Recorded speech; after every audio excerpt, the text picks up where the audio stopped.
विश्वास की शक्ति कहानी। रिंकू के जीवन की कहानी कुछ यूं है। स्कूल की पढ़ाई के दौरान रिंकू अपने परिवार के साथ एक छोटे से शहर में रहता था। पढ़ाई लिखाई में इसका मन नहीं लगता था। अपनी कक्षा में ये हमेशा ही फिसड्डी रहता था।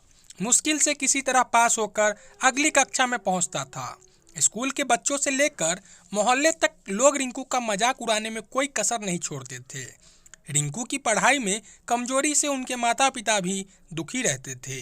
पढ़ाई में पिछड़ने का दुख तो रिंकू को भी होता था, परंतु कोशिश करने पर भी पढ़ाई में उसका मन नहीं लगता था। हर तरफ से उपेक्षा और तिरस्कार से दुखी होकर अंततः रिंकू ने पढ़ाई छोड़ने का मन बना लिया। अभी वह 10वीं कक्षा में था। उसकी पढ़ाई की जो स्थिति थी उससे बोर्ड की परीक्षा में उसे पास करने की उम्मीद लगभग न के बराबर थी। अपने जीवन से निराश रिंकू एक दिन जब स्कूल से घर लौट रहा था तो रास्ते में एक जगह रामायण की कथा हो रही थी। उस समय ओजस्वी स्वर से कथावाचक लंका कांड की व्याख्या कर रहे थे।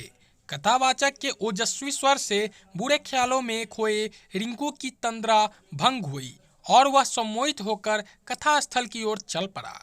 कथा स्थल पर पहुंचकर वह जगह बनाते हुए आगे की पंक्ति में जा बैठा।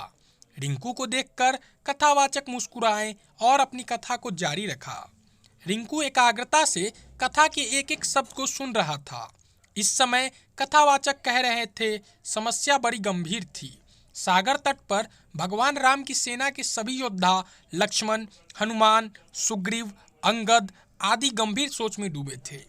जटायु से यह तो पता लग गया था कि रावण सीता को लेकर दक्षिण दिशा में उफनते समुद्र के पार स्थित अपने राज्य लंका में गया है, परंतु इस विशाल समुद्र को लांघकर लंका जाएगा कौन? समस्या विकट थी। तभी वहां की शांति सुग्रीव की आवाज से भंग हुई। सुग्रीव ने प्रभु राम से कहा कि हमारे बीच एक ऐसे दिव्य शक्ति है जो समुद्र लांघकर लंका जा सकती है। तब भगवान राम की जिज्ञासा को शांत करने के लिए सुग्रीव ने महाबली हनुमान की ओर देखा। सुग्रीव के संकेत से हनुमान जी सकपका गए। हनुमान जी की असमंजसता को भांपते हुए सुग्रीव ने कहा, हे पवन पुत्र, संभवतः आपको अपनी शक्ति का ज्ञान नहीं है। बचपन में आपने सूर्य को एक फल समझते हुए एक छलांग में उसे सैकड़ों कोस दूर जाकर निगल लिया था, तो फिर लंका की दूरी ही क्या है? जरूरत है तो सिर्फ आपको अपने विश्वास को जगाने की। आप जब अपने विश्वास को जगा लेंगे और मन में ठान लेंगे तो शक्ति आप में स्वतः आ जाएगी।